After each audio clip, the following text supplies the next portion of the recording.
Assalamualaikum warahmatullahi wabarakatuh. Salam sejahtera buat kita semua. Saya hormati di sini Bu Rosmawati sekaligus guru bahasa Indonesia kami. Saya di sini akan menyampaikan bahayanya bullying. Bullying merupakan salah satu tindakan tidak terpuji yang merugikan korbannya, bahkan hingga mempengaruhi kesehatan fisiknya. Parahnya bullying juga kerap ditemukan di sekolah. Salah satu contoh bullying yaitu menjauhi atau mengucilkan teman di sekolah. Dengan melakukan hal ini, teman yang kamu jauhi akan merasa tertekan dan membuatnya merasa tak nyaman, bahkan minder. Dalam bahasa Indonesia, bullying disebut menyakat, yang artinya mengusik atau supaya menjadi takut, menangis dan sebagainya. Merisak secara verbal. Sementara itu, pengutip hasil ratas bullying Kementerian Pemberdayaan Perempuan dan Perlindungan Anak atau PPA. Bullying juga dikenal sebagai penindasan atau risak. Bullying merupakan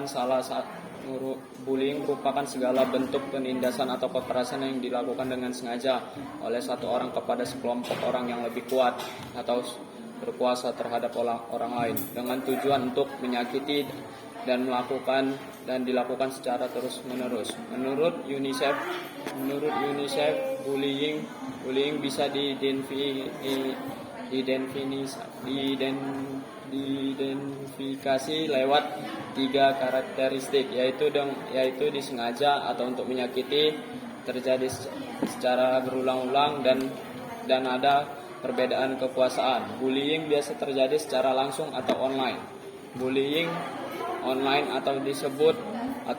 biasa disebut cyberbullying sering terjadi melalui media sosial, SMS atau teks atau pesan instan, email atau platform online tempat anak-anak berinteraksi.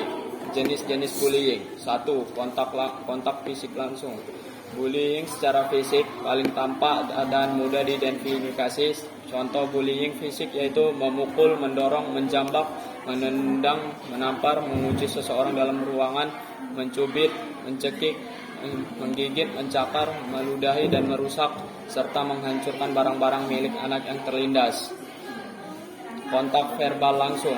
Bullying 2. Kontak verbal langsung. Bullying dalam bentuk verbal biasanya menjadi awal dari perilaku bullying lainnya, serta dapat menjadi langkah pertama menuju pada kekerasan yang lebih lanjut.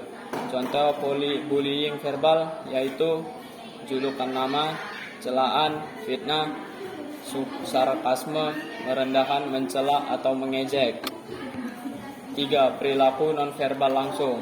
Bullying jenis ini tindakan melihat dengan sinis, menunjukkan lidah, menjulurkan lidah, menampilkan ekspresi muka yang merendahkan, mengejek atau mengancam, biasanya disertai oleh bullying fisik atau verbal. 4. Perilaku nonverbal tidak langsung. Tindakan mendiamkan seseorang, memanipulasi persahabatan sehingga menjadi retak, sengaja mengucilkan atau mengebalkan, mengirimkan surat kaleng. 5. Cyberbullying. Tindakan menyakiti orang dengan sarana media elektronik atau rekaman video, intimidasi, pencemaran nama baik lewat media sosial. 6. Pelecehan seksual.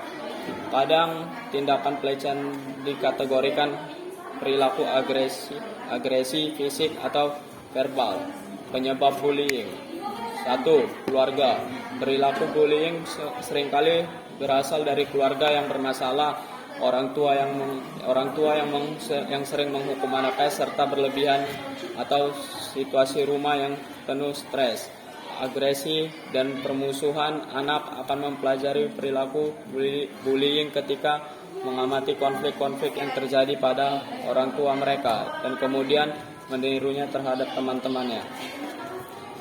2. Sekolah. Pihak sekolah sering mengabaikan keberadaan bullying ini. Akibatnya anak-anak sebagai pelaku bullying akan mendapatkan penguatan terhadap perilaku mereka untuk melakukan intimidasi mereka untuk melakukan intimidasi terhadap anak lain.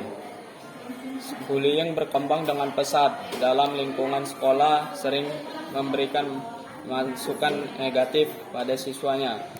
Misalnya berupa hukum yang tidak membangun sehingga tidak mengembangkan rasa menghargai dan menghormati antar sesama anggota sekolah. 3. Faktor kelompok sebaya. Anak-anak ketika berinteraksi dalam sekolah dan dengan teman di rumah kadangkala terdorong untuk melakukan bullying. Beberapa anak melakukan bullying dalam usaha untuk membuktikan bahwa mereka bisa dalam kelompok tertentu meskipun mereka sendiri merasa tidak nyaman dengan perilaku tersebut. Sekian faktor negatif dari bullying. Saya ucapkan terima kasih.